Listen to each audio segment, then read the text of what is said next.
नाथ हो निपट विसारी। हनुमान जी माता से संभाषण करते करते उन्हें प्रभु के बारे में बताते हैं और फिर धीरे से जब देखते हैं अशोक वाटिका की तरफ तो उसमें बड़े बड़े फल लगे हुए हैं। कल मैंने निवेदन करा था कि रावण की लंका में मांस खाने की छूट है, रावण की लंका में मदिरा पीने की छूट है, लेकिन फल के ऊपर पहरे लगे हुए हैं। अब हनुमान जी ने क्या कहा कि हे माता, मैं देखता हूं कि चारों ओर बड़े सुंदर सुंदर फल लगे हुए हैं। सुनहु मात मोहि अतिशय भूखा, लागी देखी सुंदर फल रूखा।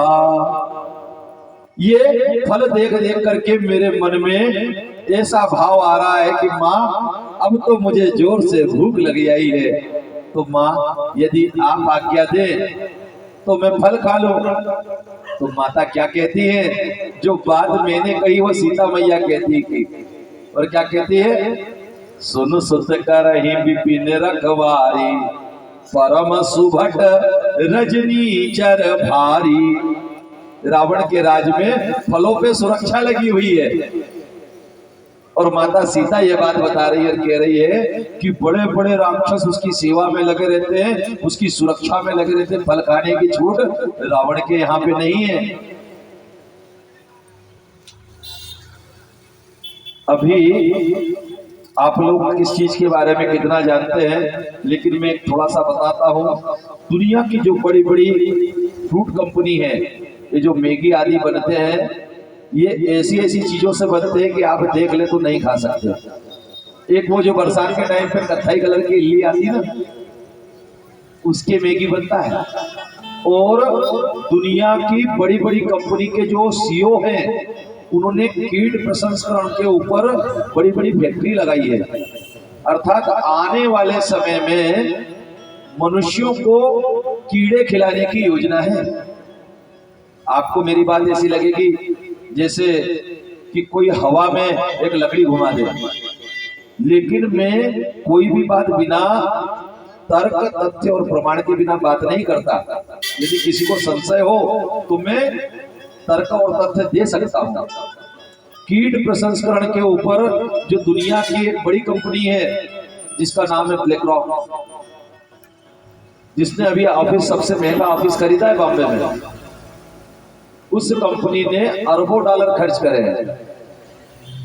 आने वाले कुछ सालों के बाद में आपको जो लगता है ना कि ये जो पानी गिरा ये क्या मौसम का जादू है, नहीं। आप लोगों को एक यंत्र दिया गया है जिसका नाम है मोबाइल, और इसकी डिवाइस को जो पेटेंट किया है ना, पेटेंट का कानून जानते हैं आप लोग, कोई भी चीज को पेटेंट किया जाता है, तो जो पेटेंट किया है इसकी डिवाइस का नाम है माइंड कंट्रोलिंग डिवाइस। क्या नाम है? Mind controlling device. अब आप सोचोगे कि माइंड कैसे कंट्रोल करता है। आप कभी कोई बात करना कि मेरे को ये सामान मंगाना, थोड़ी देर बाद उसमें ऐड आ जाएगा सामने मोबाइल में। आप जो बात करोगे वो थोड़ी देर बाद आ जाएगा, आपकी बात सुनता है।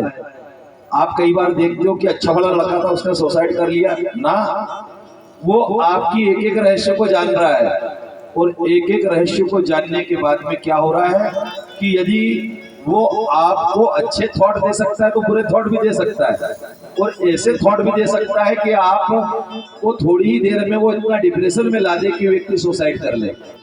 इस लेवल का माइंड कंट्रोल किया जा चुका है। ऐसे ही नहीं, हमारे देश के पंतप्रधान कहा करते कि data is an fuel. Data का मतलब हम सोचते हैं कि मोबाइल के द्वारा इकट्ठा किया हुआ कोई कलेक्शन, नहीं। डाटा का मतलब होता है आपका भेद। मोबाइल में आपके सारे भेद है। आप घर और परिवार के लोगों से लॉक लगाकर मोबाइल को बचा सकते हो, लेकिन उन डाटा कंपनियों से नहीं बचा सकते जो आपसे सारे पूरे के पूरे अधिकार ले लेती है। और ऐसे अधिकार ली हुई कंपनियां कब चाहे आपको ब्लैकमेल कर सकती है। और जब डाटा दूसरे के पास चले जाता है तो अभी आपने देखा होगा कि उस डाटे के पीछे विदेश में भी नृत्य करना पड़ता है। तो हमको इस बात को समझना पड़ेगा, हमको इस बात को समझना पड़ेगा कि किन चीजों को हम अपने निकटता में रखें और किन चीजों को हम इस प्रकार से रखें कि उन चीजों के अंदर हमारा कोई भेद ना जाए। ये जो पानी गिरा है, हम नीचे देखा करते हैं मोबाइल में, और ऊपर हवाई जहाज चलते, कई बार आपने लकीर देखी होगी बड़ी बड़ी बनते हुए हवाई जहाज की। हम कहते रॉकेट निकल के गया, नहीं, वो केमट्रेल करके एक केमिकल की बरसात होती है जो एक लाइन के रूप में दिखती है और थोड़ी देर के बाद में फैल जाती है, और फैलते फैलते वो जब जमीन की तरफ आती है तो बड़ा रूप ले लेती है बादलों जैसा, और उसमें कुछ तरंगे छोड़ करके या तो पानी भी गिराया जा सकता है। अभी कल की ही तारीख में पूना में ओले गिरे बड़े बड़े जो गले नहीं, ओले गिराए जा सकते हैं, भूकंप लाया जा सकता है, बिजली गिराई जा सकती है और गर्मी पाड़ी जा सकती है। गर्मी कैसे पड़ सकते हैं? तो उसी के अंदर जो केमिकल रहता है वो बिल्लोरी कांच का काम भी कर देता है। उस टेक्नोलॉजी के कहते हैं हार्प, और उस हार्प टेक्नोलॉजी से भारत के किसानों को गरीब किया जा रहा है और लोगों को बीमार किया जा रहा है। क्योंकि जैसे किसान के लिए खेत उसका खेत है, उसमें वो कमाता है, वैसे ही बड़ी बड़ी फार्मा कंपनियों के लिए मनुष्य खेत है। जितना बीमार होगा उतनी दवाई खाएगा और उतना उनके फायदे होंगे। तो ऐसा भी होता है और ये सब किया जाता है, हमेशा होता हो जरूरी नहीं। इन बातों को भी हमें समझना पड़ेगा। अब तो हनुमान जी महाराज ने उस बात को जान लिया कि यहाँ पर फलों पे पहरे लगा हुआ है, तो ऐसे फल कोई काम के नहीं है जो भक्तों को प्राप्त ना हो।